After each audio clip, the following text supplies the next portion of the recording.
Interfaces are a kind of contract. We're telling classes, when a class is using an interface, we're telling a class that it must implement a contract. So instead of modifying the class character, now we're going to create an interface called character. We do this by saying public interface character, and all we do here is we just put the signatures of the methods that we want this contract to have. So it'll have public void get health, for example, like that, just like that, semicolon, that's it.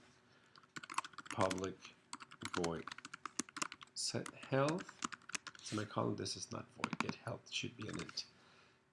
All right, and I want to have public void take hit. Okay, what I'm defining here is just a contract. Whatever class uses this interface must implement these three methods. Okay, so now let's go to the faux class. Okay, or let's go to, instead of extending now, when you're talking about interfaces, the word is implements.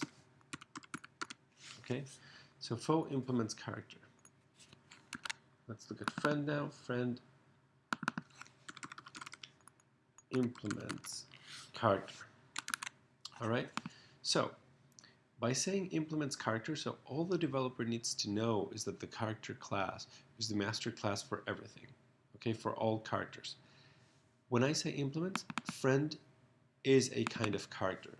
Okay, it's not exactly a subclass, it's a class that implements character. Okay, but it behaves a lot like a subclass when you use it in arrays and stuff like that. We're going to see that ahead. But for now, just know that if you say friend implements character, anyone using friend knows that a friend object has these three methods. Okay, so let's go to the game class and compile this. And we're going to get an error here. It says cannot find symbol. So for the good guy, take hit, it says cannot find symbol method take hit, right? So it's telling me it cannot find that symbol. Now let's comment this line for a second, or let's use the other method that I implemented. What was it? Ouch. Right? Let's use ouch. Oh yeah, sure. So it doesn't have a take hit. Let's use the ouch method. You try to compile this, but now still says the class friend implements character. It says friend is not an abstract and does not override abstract method take hit. Basically what this is saying your class friend promised to have the methods in character, but it does not have the method take hit. So that's a warning for the developer, right? And the faux method does not implement the method set health. So we go to a faux, we're going to say set health get health. Set health in character class faux. It does not override this method. Set health. Set health without anything. Sorry. In the character set health should have an integer. Okay, there we go. Now let's compile our game. I mean, yeah, we want to set the health to something, right? So let's compile our game, and now we're gonna have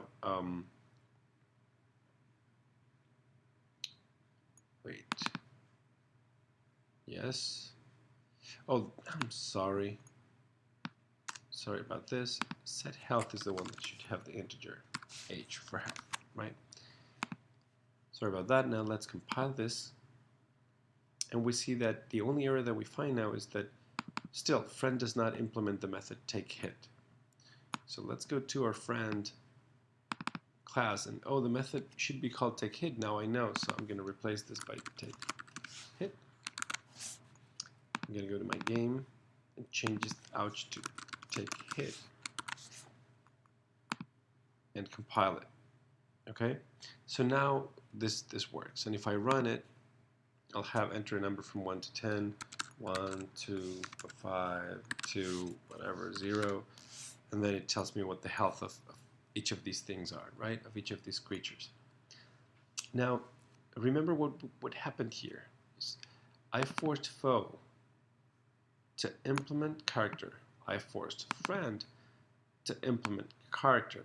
Okay, the object character implement the interface character. Basically, I forced them to abide by a contract that says you must have a method called take hit.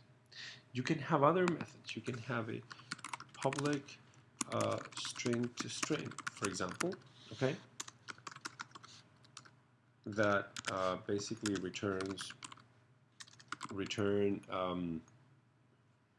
or you know what, I will implement this method, public string, not just string but say ouch, okay, and I will return the string. This is my friend. It'll say oh boy, okay, and then here in health I will do system.out.println this dot say ouch. Okay, so I'm still in the method take hit here, but I'm calling a method here that was not in the interface, and that is okay. The interface says that at least I should have these three methods. Okay, I can have as many more methods as I want, and then in the faux character, for example, somebody else coded the faux character, so then they decided to go with a method that that was like ay, right? Ay, and the faux says you'll pay for this. Okay, whenever it hits hit, so then here it's system.out.println ay, right? I can put this in there, ay. Now notice that both classes faux and friend, say they were coded by different people. They have different methods to say ouch or to, you know, whatever. And their implementation of take hit is quite different. One calls this ay function, the other one calls the say ouch function, right? But because they implement character, they both have set health, get health, and take hit. I can count on it. So if you give me classes that implement character on my game class, I know that they're standard, that they have the same methods for these things. I can compile this and now run a more proper game. So enter a number from 1 to 10, say 3. You'll pay for this. So I've hit the bad guy. 5. You'll pay for that. I'm hitting this bad guy a lot. 10. Oh boy, I hit the good one. 2. You'll pay for this. So I've hit the bad guy a lot. So now I have bad guy's health is 38, good guy's health is 80, right? So again, interfaces, they ensure that I have a common set of methods, a contract, okay, between a class and the methods that it should implement. Otherwise, the compiler is going to complain about that.